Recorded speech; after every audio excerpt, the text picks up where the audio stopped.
The face is all messed up like this. The hands are so loose like this. This is really a big speechless event. Hello everyone, welcome to TGBtoys channel. Today we're unboxing this month's SHF Dragon Ball Tamashii Nation's limited new product, Super Saiyan Son Goku, Fighter of Rage. First, let's quickly go over the outer box. The front is a close-up of the figure with a transparent window design. In the lower part, you can see that this one is made in Vietnam. The Hong Kong version has a silver base with purple cat sticker. Let's show the different sides of the box. The back cover has official images, collection, and precautions. Opening the packaging, the contents include a layer of blister pack and an instruction manual. In the middle of the blister pack is the main body. On the left are replacement expressions and dynamic head. On the right are all the hand types. Let's look at the accessories first. The face plates. There are 5 expressions in total: serious face, smirking face, roaring face, gritted teeth face, and side-eye gritted teeth face. All face plates have scar details. Paired with the excellent expression carving of the new body era, it can be said that it very excellently reproduces Goku's various expressions. Let's look at the performance of each faceplate from different angles. The serious face is very handsome. Moreover, compared to the previous few versions, the facial contour design and the position of the 5 senses are more natural. Since the new Super Saiyan God, Goku's face feels like it's getting better and better. The smirking face is a very distinctive expression, showing a different side of Goku's personality.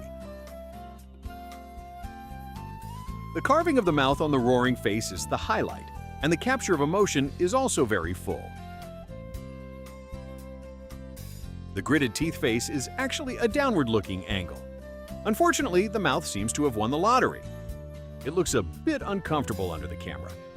The side-eye gritted teeth face is the one on the box cover, but I feel it's actually the more mediocre one in this set. It belongs to the angle limited type. We can see that the dynamic head still has a relatively obvious head seam problem. Light-colored hair easily exposes the seam between the faceplate and the head. This is also a design difficulty that Bandai has never solved well. For the hand types, there is a pair of clenched fists, a pair of martial arts hand types, a pair of fighting hand types, a pair of energy wave hand types, and finally, a pair of 5-finger spread hand types. They are all classic hand configurations for Goku, and they all have battle damage details. Okay, there are very few accessories. I finished looking at them at light speed. Let's go back to the main body, because the battle damage styling has more details, and the clothing is relatively more complex. This Goku gives a very rich sense of layering at first glance. From the face to the feet, the battle damage carving all over the body is my personal favorite. Things like scratches on the muscles, frayed edges of the damaged clothes, and holes in the clothes all give a very strong sense of battle immersion. The segmentation of the parts is also designed quite well. Like the shoulder area here, even when pulled out to the limit position, it won't expose anything. The waist and chest segmentation position is quite low, plus the clothes are dark colored, so the transition also looks very natural. The remaining upper garment at the waist area plus the retied waistband, invisibly better, covers the segmentation position of the hip parts, taking the overall integrity of the figure to another level. In terms of materials, the proportion of soft plastic is still very high, like the edges of the cuffs, the upper garment, the wristbands, the waist parts, the hip parts, and even the edges and damaged parts of the entire pants are all soft materials. The texture feels better to the touch, and it's not prickly. The above are the places that feel good after handling. But there are also problems. First, the joint tightness of the neck and waist is a bit loose. But they are still at a level where they can hold a pose, so it's acceptable. The right tiptoe is also relatively loose.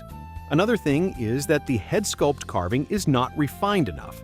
The normal head has obvious burrs, paint chipping, and relatively obvious mold lines.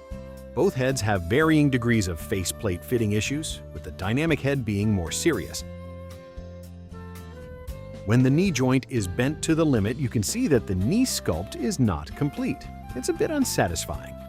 The worst thing about this figure is actually a very basic place, the replacement of the hand types. Except for the clenched fists, the other hand types are very easy to fall off after being attached. At first, I thought it was due to interference from the wristbands, but even after removing the wristbands, the hands still fall off easily. So it should be that the holes themselves are made too big. When posing, this problem is very annoying and also interferes with posing the wrists in different directions. In terms of articulation, the head can be pulled out, looking down about 40 degrees, looking up more than 30 degrees, tilting left and right about 45 degrees or more. The head can rotate freely. The shoulders can be slightly pulled outward. Side raise far above horizontal line. Transition to upward raise is very smooth, and it can be pressed inward close to the head. Front raise, the arms can easily cross. The shoulders can rotate 360 degrees. The upper arms can also rotate freely. The elbows bend more than 130 degrees. The wristbands are separate parts. Bowing about 45 degrees. Leaning back close to 50 degrees. The chest and abdomen joint can rotate a full circle. The waist can also rotate freely. In addition to rotation, it can make certain side body poses in different directions. The waistband can turn. Front kick 90 degrees. Pulling back is also 90 degrees. Side split about 150 degrees. The thigh root can rotate a certain angle. Knee joint bends about 110 degrees.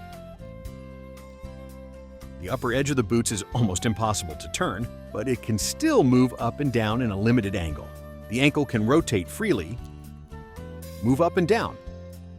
Grounding is very good. Front sole raised close to 80 degrees. The steel stamp is printed on the sole of the right foot. SHF Super Saiyan Goku, Fighter of Rage after the whole experience. I think this is another well-designed but slightly inferior in execution product. Strange, why do I say again? The advantage is, without exaggeration, it may be the best Goku from Dragon Ball Z so far in terms of screen accuracy and body shape. On the basis of the excellent articulation of the third-generation body, it continues to optimize the body details. In most poses, the character's body shape is quite natural, showing Goku's temperament. Plus, this one belongs to the more complex battle-damaged state among Goku's various looks. All of this makes it more detailed than ordinary Goku's, and gives a stronger sense of the animation. The articulation is still at a good level. Most classic poses can be achieved. It's just that there's still room for improvement in naturalness. In terms of shortcomings, the first is that the QC is not as expected. The big problem is the loose hand types. The small problems are quite a few flaws in places like the faceplates. It looks very uncomfortable under the camera. It's slightly better to the naked eye. Another problem is, as a basic configuration SHF, its price is a bit too ridiculous. Buying one Angry Goku can buy 4 Super Saiyan God Gokus, but looking at their configurations, they are almost the same. It's a mysterious price. I think as a Tamashii Nations Limited, this figure having too few accessories is also a shortcoming. It seems Bandai has decided that Goku will always sell well. In short, if we don't consider the price, even with all kinds of problems, this Rage Goku, just with its character design and styling, is already enough to make people addicted. So if you are a brain-dead fan of Goku, this one can be bought without thinking. But if you care about cost-effectiveness and QC, then I think it's better to consider it a bit. After all, as a classic Goku look, there is a good chance for future reissues, remolds, or recolors. Okay, that's all the content for this episode's sharing. Now, I hope it was helpful to you. If you like Dragon Ball, don't forget to subscribe my channel. See you next time.